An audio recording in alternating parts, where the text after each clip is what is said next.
Here's the items that you're going to need for this repair. One, you're going to need a soldering iron so you can solder your wires to the lead. Some solder. I went with some lead rosin core. Now you want rosin core because that is more for small electrical wires. Acid core is more for steel and stuff like that. And then of course you're going to need a Dremel. I don't actually have one shown here. And then 2 Dremel bits. You can actually just have one, but if you want to make it smooth, you need the 2. This is the first one. This has some mildly aggressive teeth. If it will focus in, I would show you. But you can kind of see if I can focus this in. You can kind of see how that's got those teeth on it. There you go. But it's kind of a tulip bulb shape. It's got some ridges in it. That's going to be good for taking off material. And then this one is a carbide tip. It's actually diamond, I believe, not carbide. But this is going to be more for smoothing out your work area. So now that is the only 1, 2, 3, 4, and your Dremel. So 5 items to do this repair.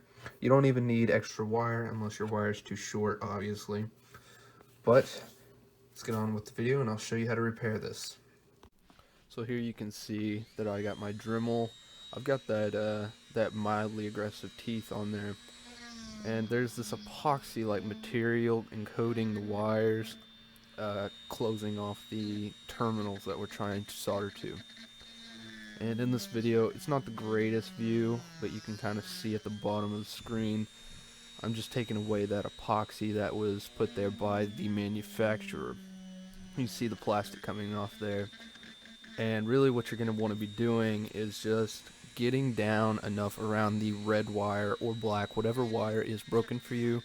Personally, it was the red power wire, but you can see there that I'm just taking out that material on top of that post or that terminal where the wire will be attached to.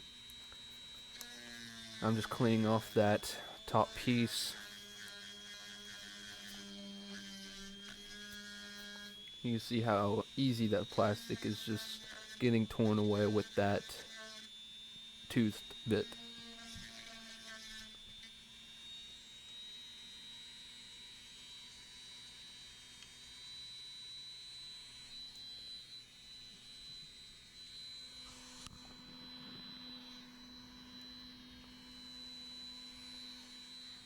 And I'm just checking the view.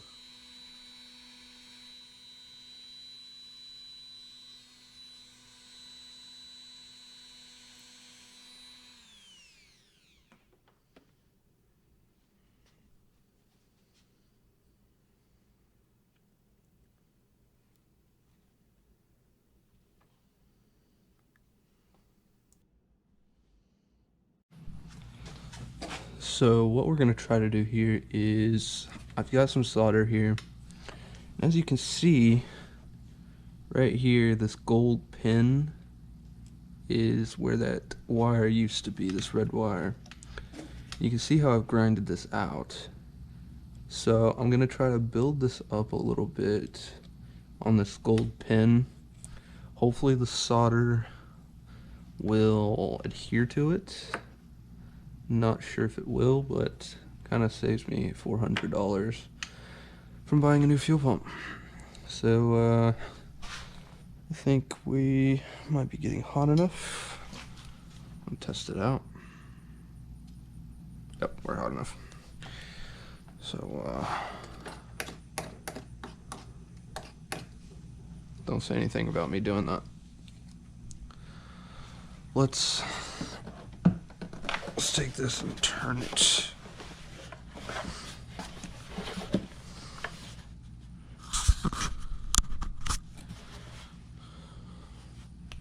I don't know if y'all can see that, but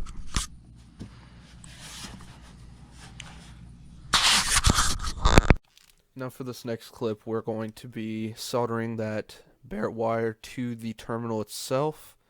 As you can see, I've added solder to the naked wire and the terminal just to get that good adhesion. You can see that I'm just going to hold the tip of the soldering iron onto that wire. You don't want to touch the plastic around it because you might ruin the actual connector itself. But you just want to melt that solder just enough to where it covers the terminal and adheres to it, gets that wire to adhere to the terminal. You want it almost flat, as you can see right there. You just want to give it a little tug, make sure it's properly secured, and you're done. You're soldered, you're connected. Now for the next clip, I'm just going to be putting the bike back together here. You want to make sure that you don't pull on the wires too hard, or you might have to repeat this process, which is not fun. This is your fuel pump wire. If this is a Kawasaki, I'm pretty sure that Hondas have the internal wires, so you plug it into the fuel pump. So once you get that fuel pump wire, you're just going to want to connect your fuel return just like that. Go ahead and snap it on there, and then press your security lock. Then go ahead and just set down your gas tank, bolt it up. I'm going to be putting one panel on there just to secure it to the bike so it doesn't move. And then the next clip, I'm going to be showing you the bike starting up just to prove that this actually worked. So stay tuned for that, and